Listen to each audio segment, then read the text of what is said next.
How's it going? Welcome back to the Dark Souls 2 walkthrough. We are here in the Shaded Woods, and in this episode, we're going to wrap this place up. So over here, there's actually a lion guy. He drops a key. In order to unfreeze him, you have to use a fragrant branch of yore, and that's kind of the trick with this area is there's a bunch of places to use the fragrant branches. There is a specific order that we're going to use them in. That's going to be kind of the optimal, ideal route to use them in, because some places you use them and it rewards you with one to use in a different spot. So just kind of follow along. I promise we're going to get all the things we need to get, but just don't use one unless I say to use one. Otherwise you might run short. So what we're going to do is up here. It's a Radiant Life gem. And then over here, it looks kind of janky, but you can actually jump over this wall and land on that bridge down there. And it clears a gap. You see how there's a little bit of a gap there? That's where we were before. And here's another spot where we can use a fragrant branch of yore. We're actually never going to unfreeze this statue. It's kind of a waste since you can get over here just by jumping. Just FYI. And over here, there is a hidden moth. So make sure you get this. You'll probably get a life gem or something similar from an herb. Got an herb from that one. And in here, there's going to be a Sublime Bone Dust, which all the Sublime Bone Dusts in this game are guarded by these knights. They're all easy to kill, though, because you can... Well, I didn't get the backstab there, but you can easily backstab these guys. Like, I'm not even dodge rolling. I'm just literally strafing, and you can get behind them. I didn't get the backstab there, but I was hitting him in the back. All right, so on this corpse, you got a Soul of the Brave Warrior, Twilight Herb, and in the chest, we have Sublime Bone Dust, which will level up our Estus Flask to +3, which means we recover more health with each usage of our flask. What we want to do now is we want to jump over in here. Another treasure chest.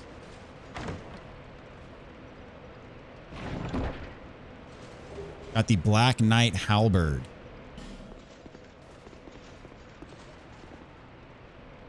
And then we can jump out here. It doesn't look like it, but there's actually a path right there. So jump. We've taken a little bit of damage, so I'm going to heal up.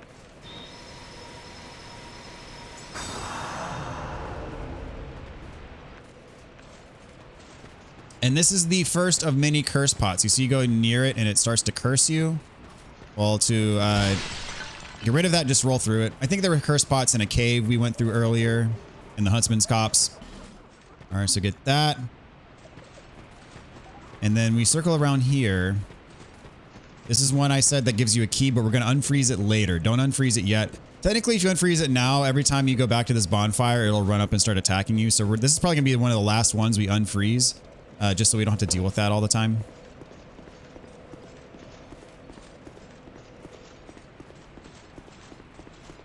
And so...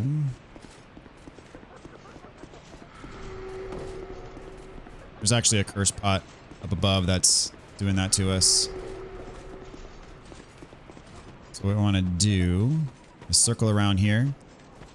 We can jump across and break it.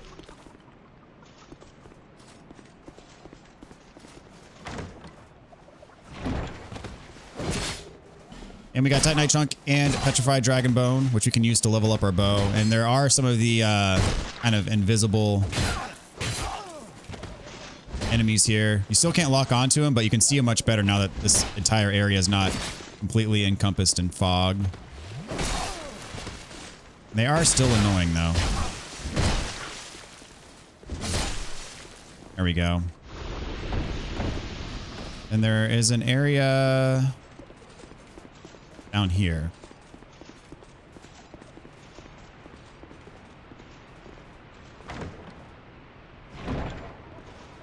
Magic bolts times 10.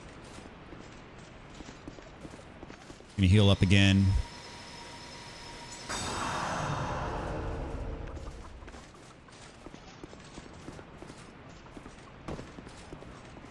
Get out of here. We're gonna want to break this curse urn. Go all the way back here. This guy before he hits us. There's a curse urn in the building next to us that's doing this to us, so move out of the range of it.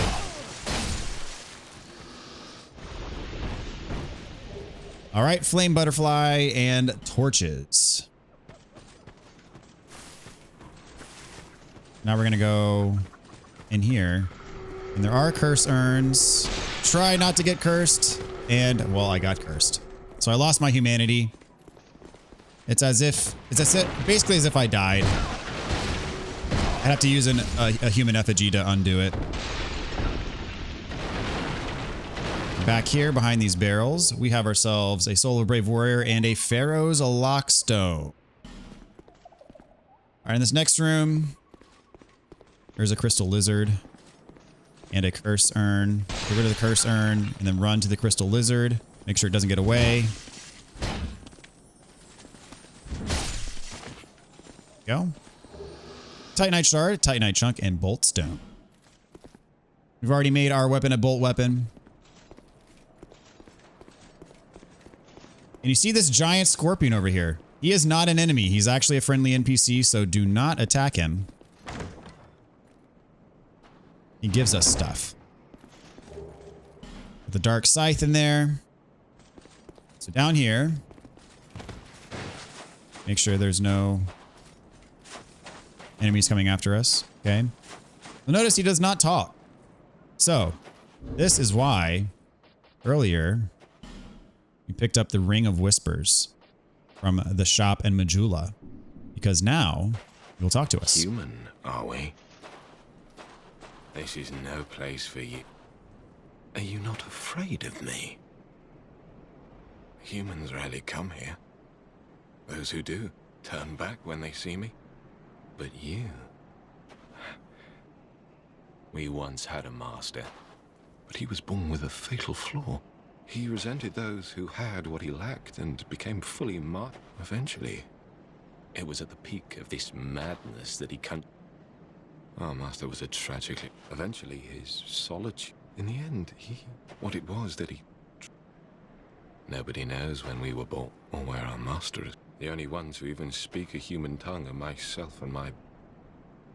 I wish to ask a favor. Once, I always found her at my side. But as time, she became violent, rage. Eventually, and we have been locked in combat. We seem to be at a standstill. The wounds I was born of my master's madness. I will be sure to it. The past is... My name was Targ. The past, my name... All right, so he mentions a master who created him long ago. The legend has it that his master who created him is actually Seath, the Scaleless from Dark Souls 1. And then he also mentions he has a his betrothed. And of course, you know, he wants to involve us in his family affairs. So that's the beginning of his quest. More to come later. I'm just going to do a quick check in my inventory, make sure. I think I should have 2 fragrant branches. And we do. Okay, perfect.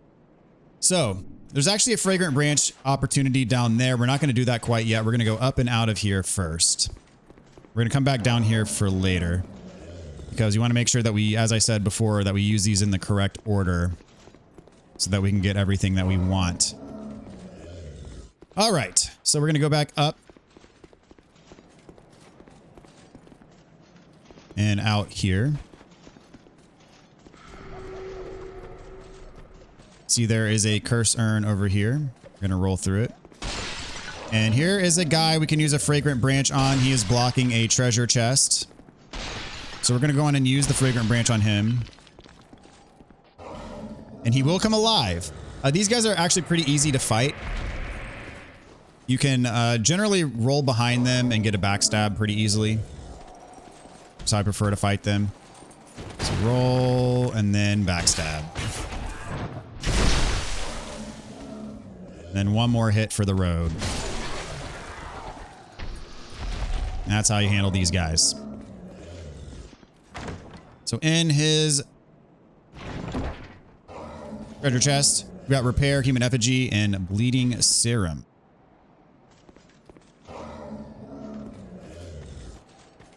So over here. Yeah, this one is not frozen, but we're still going to fight him. Roll through them. Backstab. Well, I didn't get the backstab. You notice that these guys have some poise. And I'm about to die because I'm being reckless and impatient. Let him attack you. Roll through him. And that's what I meant to do the first time, but I missed the backstab. You see this one that's frozen and this one that's live. So this one is a golden one. It's a little bit stronger than the others, but same rules apply. He's got a bit more HP there.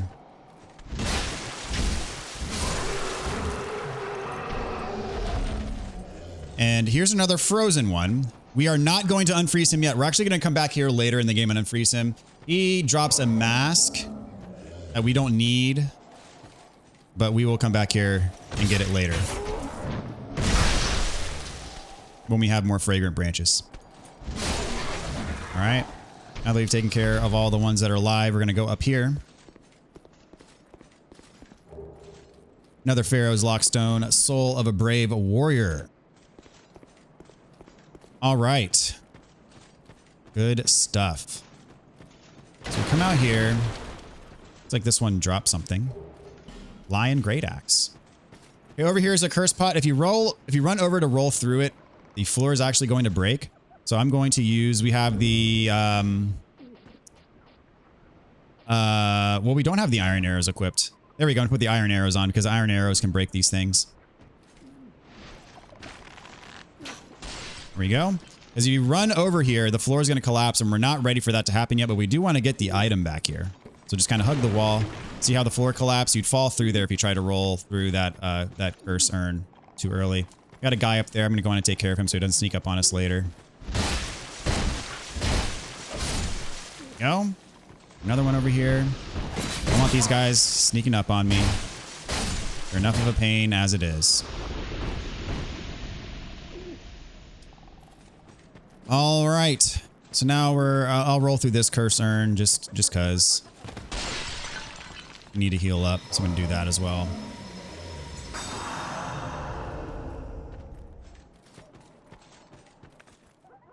And I'm going to lure this guy over to me.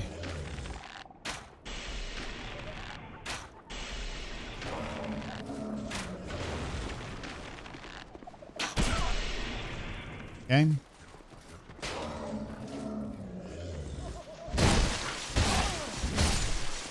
Sure, don't get cursed again.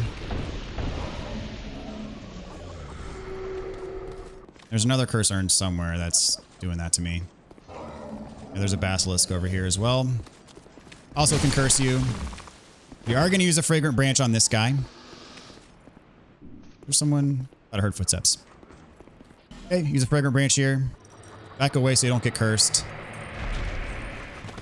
You see, I'm taking that curse buildup during the animation that I can't get out of from unfreezing this guy.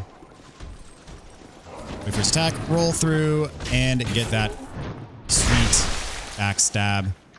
One more hit as they get up, and the job is finished. Right, the reason why I wanted to unfreeze this particular one is because as our reward, you get another fragrant branch. So we spent a fragrant branch and we got one back. That's why I mentioned, you know, you want to do these in particular order because some of these fragrant branches, you're going to get one back from the loot behind it. Okay, so now we're going to go up here and we're going to talk to a friend we haven't seen in a while since the Huntsman's Cops, Creighton. We now know that Creighton and Pate are feuding against one another. They're not friends. We need to talk to him here to advance the quest line. Just wait. Don't you scare me like that.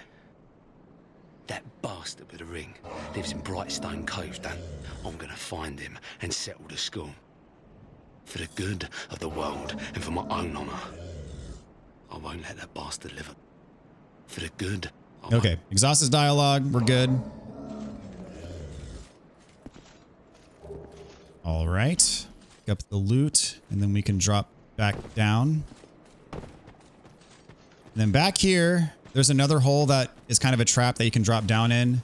Watch out for it. Where is it? I want to make sure that I don't fall down it. It's somewhere around here. I think it's in this spot. Yeah, pretty sure. But up on this tree is a moth.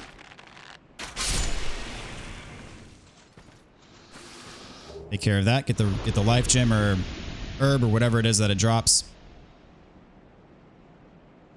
All right, so now we want to drop down the hole. I think it's here. Yeah. Here we go. And this is an NPC. Inside of this chest. There's the NPC that I mentioned. We're going to get the loot first. Homing soul mass. Need that for the trophy. And let's have a chat. Do not kill this guy. He's important. Ah, look how far this undead has wandered. And a bit too alive, but with a darkish shadow. And like every undead, oh my, don't mind me. But if you find a need, the dark is still nascent within you. The dark is... Okay, make sure you exhaust his dialogue. We're going to come across him 3 times. This is the first of 3, so just make sure you don't attack him. All right. And make sure that you don't see the shiny stuff on the ground. Make sure you don't walk through it. It's acid that will degrade your equipment.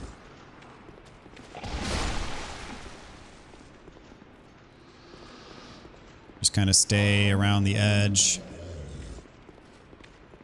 And there are basilisks in here. Don't get yourself cursed.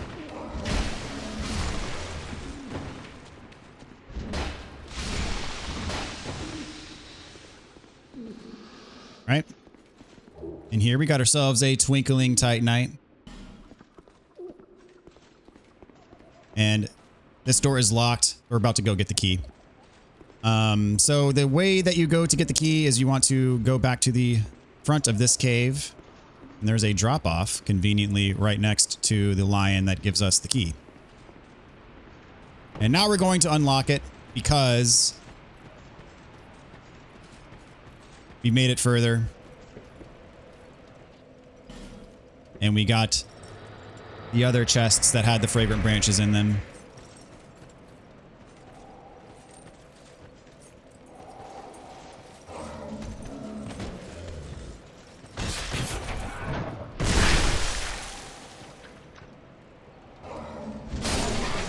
All right, got the Fang key.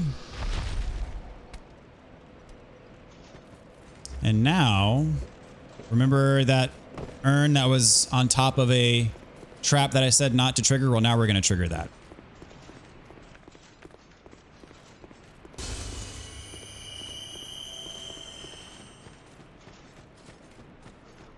So this is where that urn was. Oh, we already triggered the trap, I think, when we walked around, but we just didn't fall down. So now we're going to fall down. Already killed the basilisks. Now we can get through this door. And this is not an enemy. Do not attack. You might recognize these things from Dark Souls 1 where they were enemies, but this is an NPC that is friendly, so do not attack. Thank you for helping. I am Onifex. I owe you some form of thanks. If it would not trouble you, could you visit my abode?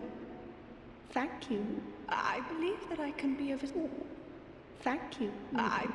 All right, and right next to her, we have a fragrant branch of yours. She's going to be another NPC that can convert boss souls into weapons, similar to Strayed. All right. So now we're going to go back to where the scorpion was. You could use a homeward bone, but I don't want to respawn all the enemies that I've worked so hard to get rid of. So I'm just going to do it the old-fashioned way. Using a homeward bone would not have saved me that much time anyways. So we're going to go back to where the scorpion was. Friend Tark.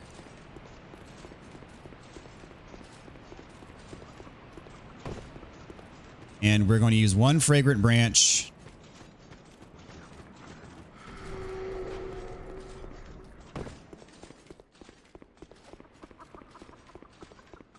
to get to another spot. And I'm going to heal up here. Yeah, we're going to use a fragrant branch right here.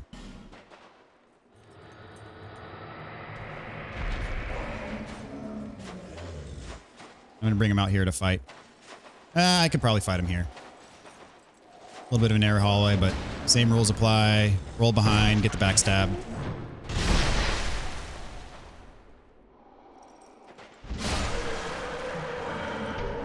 Okay, and in here, remember Vingarl? We talked to him in the previous episode. He mentioned his body is wandering somewhere. Well, this is his body. So we have to take him out now. You see he's got quite a bit of HP here.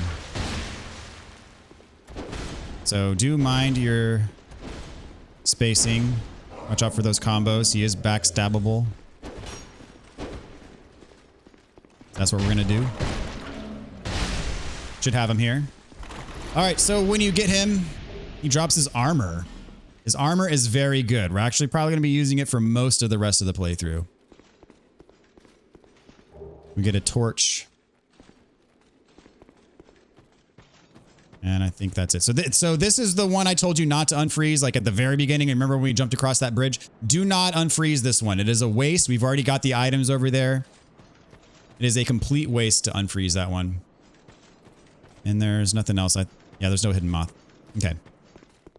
So now that we got the armor, I'm going to go on and see if we can equip it without being overburdened, because his armor is very good. You see how much of a boost in our defensive stats this armor gives us? It's insane. So I can put on the chest piece without being overburdened. I might actually now at this point be taking off. I don't need the Ring of Whispers right now, so I am going to take that off and put on the... What's the ring? This one, the Royal Soldier's Ring, which increases our equipment load. And see if we can equip the rest of Vingarl's set. You see a massive increase on our defense for equipping this set. Pretty solid. I'm going to leave the hat because the head of Vingarl is ugly. I don't like that at all.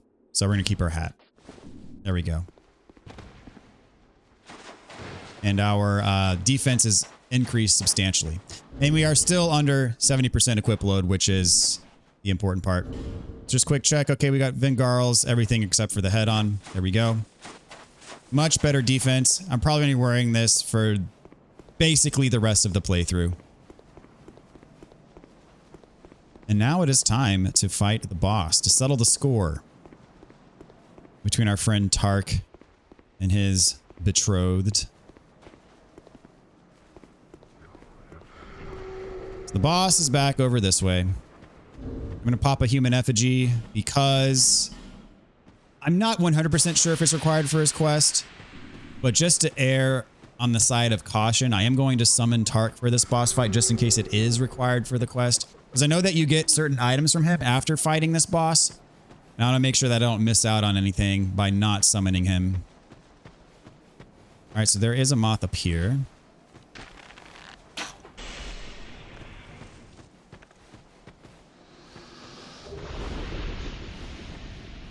And the summon sign for Tark is up here.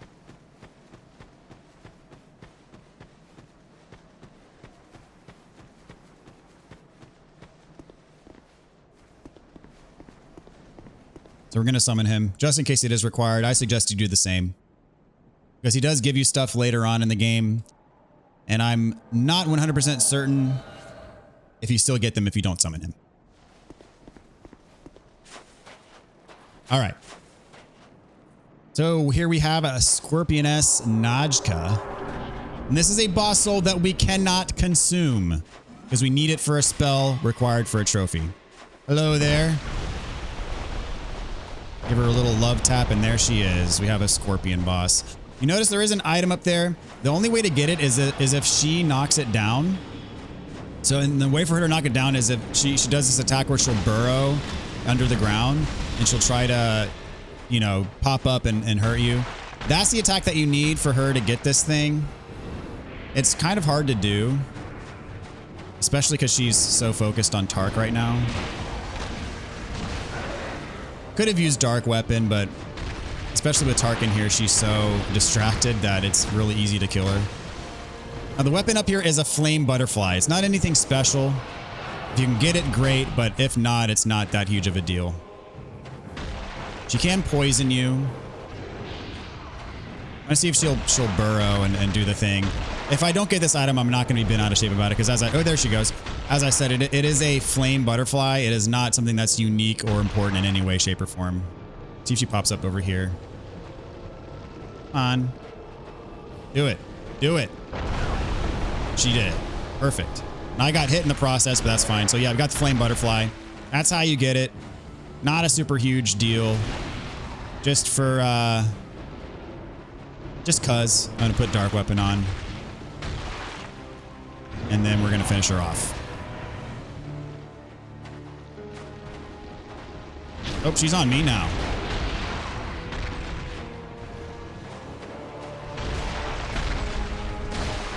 But that is all for her. Victory achieved. We got our souls and the Scorpioness Najka soul, which, as I said, we need to trade in for a spell with Strayed. So do not consume this one if you're going for all of the trophies.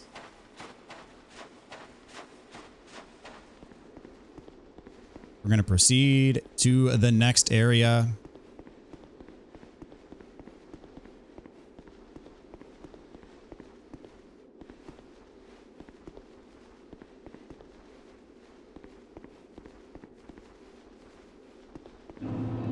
Doors of Pharaohs. That guy looks like our friend Gavlon. That is not Gavlon. Don't go up to him. He's going to attack you. We are going to take out Mr. Elephant Man here, who's in our way. And through here, I'll go on and pick up the item. Prism stones. Through here's our bonfire. So, what we're going to do is we're going to pay our friend Strayed a visit. Trade in our soul before we forget. We don't want to accidentally use it.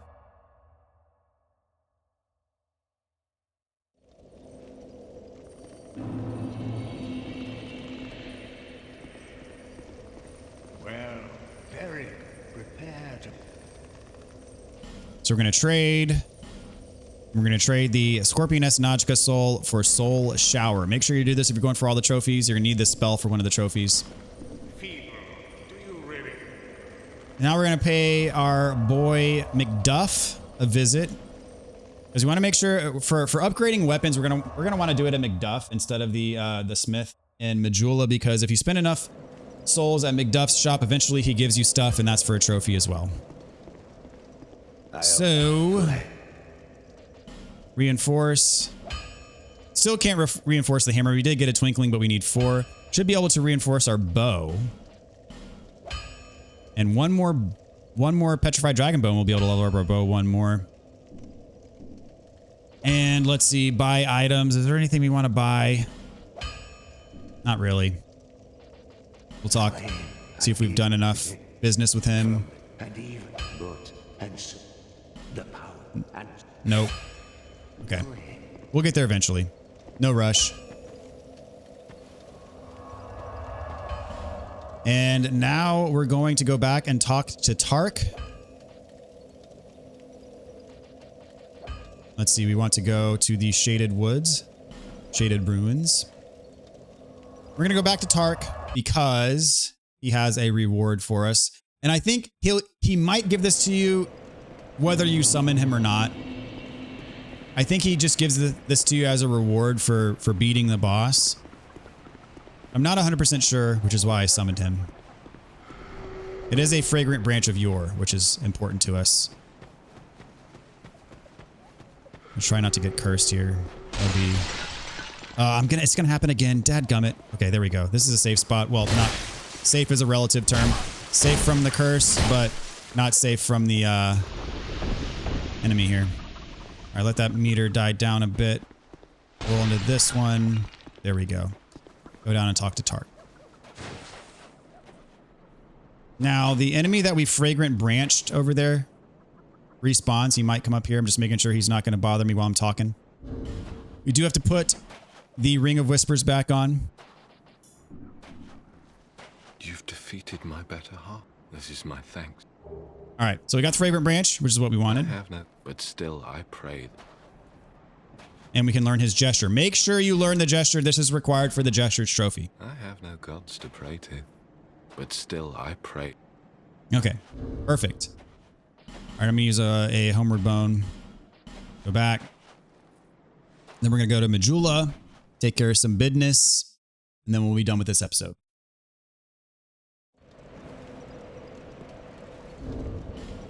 First, gonna take the Ring of Whispers off, put back on the Royal Soldier's Ring. Back to Majula.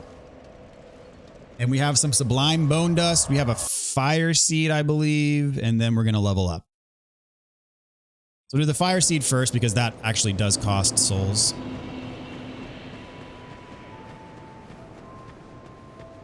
I'm glad to... Oh, we have 2 of them. Very good. I'm always here. Make sure I don't have a flask shard. I'm pretty sure that I do not. Seek lest this... Okay, don't have a shard, but I do have a Bone Dust. So we're going to burn that in the bonfire.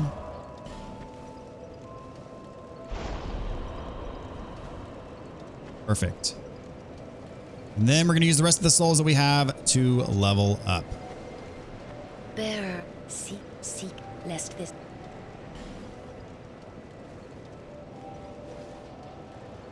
All right, we will take our attunement up 1 more to get that final slot that we want for the time being.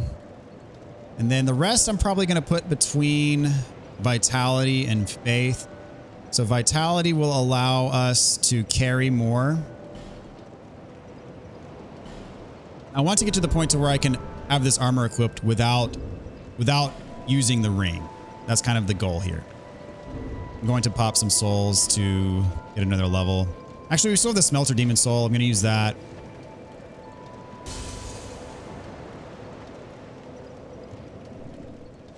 See where we're at after this level. Seek lest...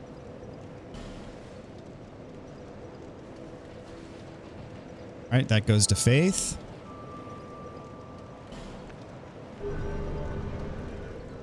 And that will do for now. We got that extra bit in our equipment load, but we're just barely... Ooh, I'm tempted to get 1 more level. So what do I need for 1 more level? I need 17,738. I got a bunch of soul items, so I'm going to do it. I use 2 of these. That gives me what? 10,000.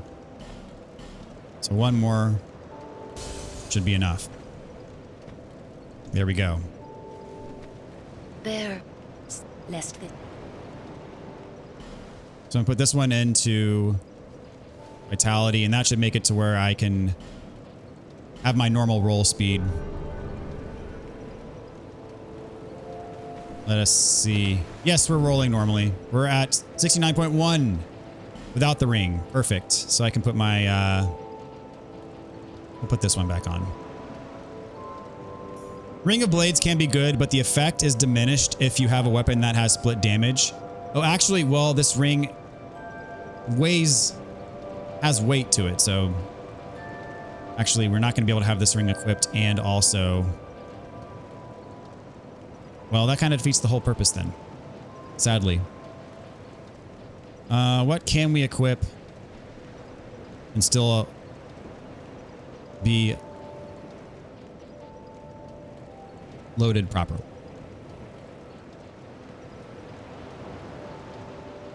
I'll throw on the life ring. I don't care that much about the extra HP, but it's better than nothing, I guess. And we're still rolling properly. So I'm going to have to put a couple more levels into Vitality there to get to the point where I can equip a ring and not be overburdened. Alrighty, well, that's going to do it for now. Thank you so much for watching, and I will see you next time. Until then, take care and have a good one.